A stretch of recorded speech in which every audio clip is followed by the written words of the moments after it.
नमस्कार, आप देख रहे हैं न्यूज 21 और मैं हूं आपके साथ खुशबू सिंह। राजस्थान भाजपा में संगठन में पार्टी में चल रही मौजूदा स्थिति को देखते हुए विपक्ष लगातार भाजपा संगठन और सरकार को सवालों के कटघरे में खड़ा कर रही है। वहीं बीजेपी की कथनी और करनी में मौजूदा स्थिति में कितनी सच्चाई है? विपक्ष के द्वारा किए गए सभी सवालों का ईंट का जवाब पत्थर से देते हुए भाजपा प्रदेशाध्यक्ष मदन राठौड़ ने न्यूज 21 चैनल से एक्सक्लूसिव बातचीत की।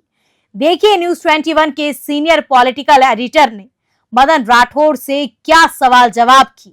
भजन सरकार को लगभग प्रदेश में जो है वो 10 महीने का वक्त हो चुका है, लेकिन इस 10 महीनों के वक्त में लगातार कई सवाल भी खड़े हो रहे हैं और निश्चित तौर पर एक तस्वीर ये भी नज़र आ रही है कि भजन सरकार जो अपने मैनिफेस्टो में वादे किए हैं उन वादों को पूरा करने के लिए जी तोड़ ताबड़तोड़ और कहीं न कहीं ये भी कहा जा सकता है कि वो राजस्थान राइजिंग को लेकर के अपने पद पर लगातार बढ़ती जा रही है। लेकिन इसी बीच ऐसे कई सवाल हैं जिनको जानना बेहद ज़रूरी है।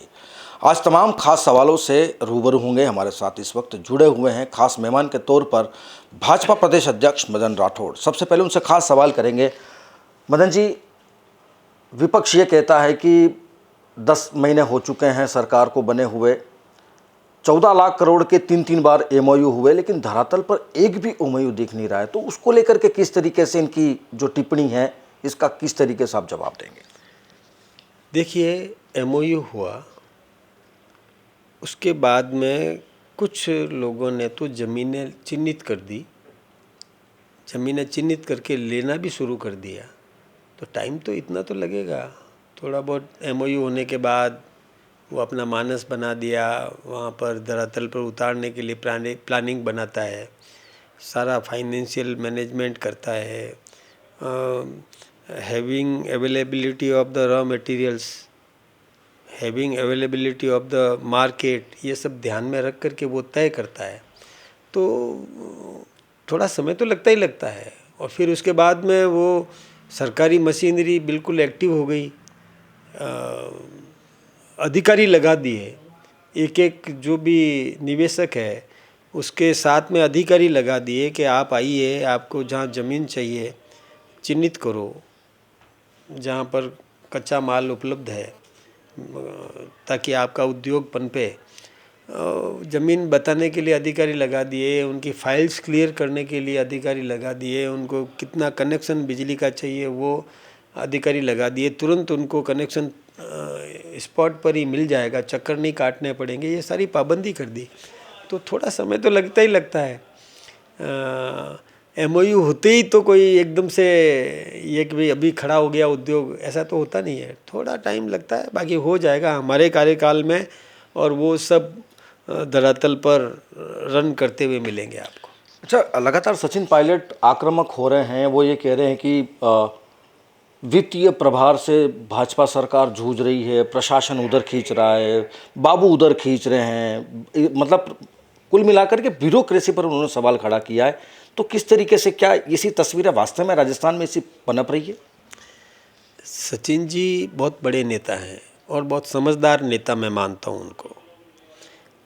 उनको थोड़ा सा एक बार ये देख लेना चाहिए कि जब वो सरकार छोड़ कर के गए उस समय क्या स्थिति छोड़ के गए थे। आपको पता है कि हमारी सरकार बनते ही 2-3 महीने तक का कर्मचारियों का वेतन नहीं दिया था उन्होंने, वो बाकी था, पेंडिंग था।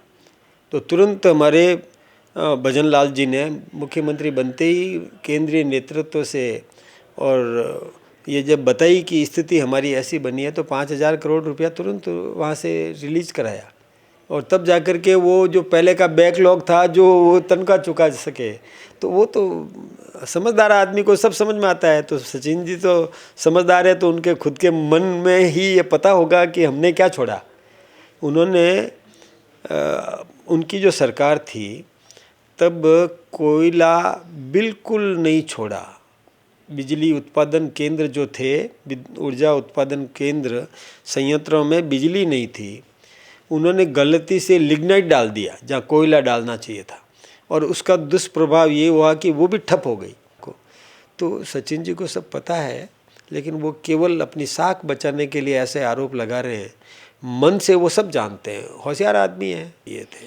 अच्छा, सचिन पायलट एक बार ये भी कहते हैं कि भाजपा सरकार का 1 साल और कांग्रेस सरकार का 1 साल, अगर यहाँ पर अगर तराजू पर अगर तोला जाए तो यहाँ पर भी बीजेपी जो है वो नहीं जीत पाएगी। तो ये उनका जो व्यंग्य था वो किस और इशारा कर रहा है? वो जानते हैं कि होटलों में कैसे वो उनको भाग करके रहना पड़ा, कैंपिंग करना पड़ा। गहलोत साहब ने कैसे कैंपिंग किए अपने समर्थकों को लेके, सचिन पायलट जी ने अपने समर्थकों को लेके किस दूसरी होटल में टिके रहे, वो तो हम नहीं कर सकते। उनका पलड़ा उसमें भारी है। हमारा पलड़ा दूसरे मामले में है कि हम तो एकजुट हैं, शांति से बैठे हैं। कहीं कोई अप्रिय वारदात किसी भी प्रकार की हमने नहीं होने दी। हमारे संगठन में सक्रियता है, सरकार सक्रियता से काम कर रही है, ज़्यादा ठीक रहेगा। अच्छा, मदन जी, लगातार ये भी देखा गया है कि कृषि मंत्री किरोड़ी लाल मीणा बड़े बड़े मुद्दे सरकार के संज्ञान में लेकर के आ रहे हैं। अब तक जो है वो कई फर्जी एएसआई जो परीक्षा दे चुके हैं वो जेलों के पीछे हैं, बड़ी मछलियां जो हैं वो कहीं न कहीं गिरफ्त में आ रही है। लेकिन उन्होंने एसओजी के एक बहुत बड़े अधिकारी पर आरोप लगाया कि उस महेश पोसवाल ने जो है वो जांच के नाम पर पेपर अपने रिश्तेदारों को बेचे। क्या आपको लगता है कि लगातार जो किरोड़ी लाल मीणा मुद्दे उठा रहे हैं सरकार उस पर संजीदा है?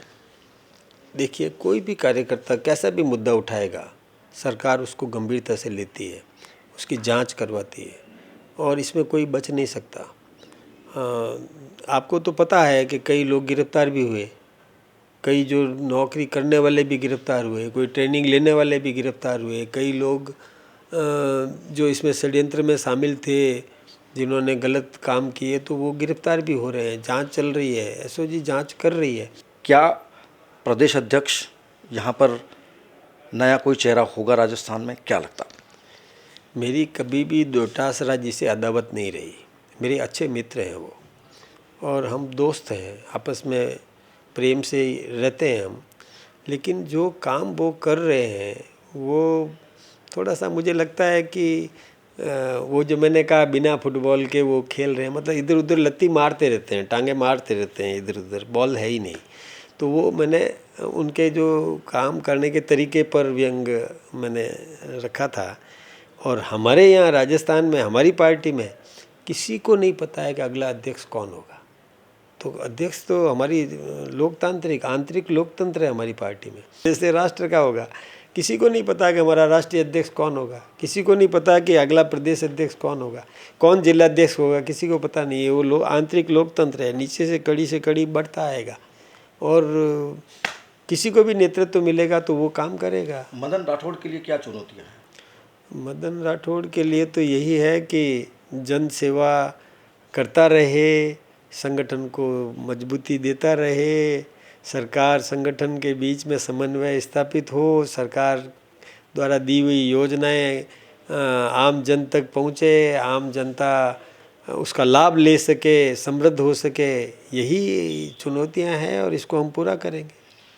बिल्कुल, ये थे हमारे साथ में प्रदेश अध्यक्ष मदन राठौड़, जिन्होंने विपक्ष के बड़े सवालों का जो है वो सटीक जवाब दिया है। वहीं अब देखना होगा कि विपक्ष इन सवालों का किस तरीके से कौन सा नया एंगल देती है। वहीं आगामी दिनों में किस तरीके से मदन राठौड़ के लिए क्या चुनौतियां फिर से नहीं तैयार होगी, इसको देखना भी दिलचस्प होगा। कैमरा सहयोगी संजय कुमार के साथ सुरेंद्र सोनी, न्यूज़ 21 नेशनल, जयपुर।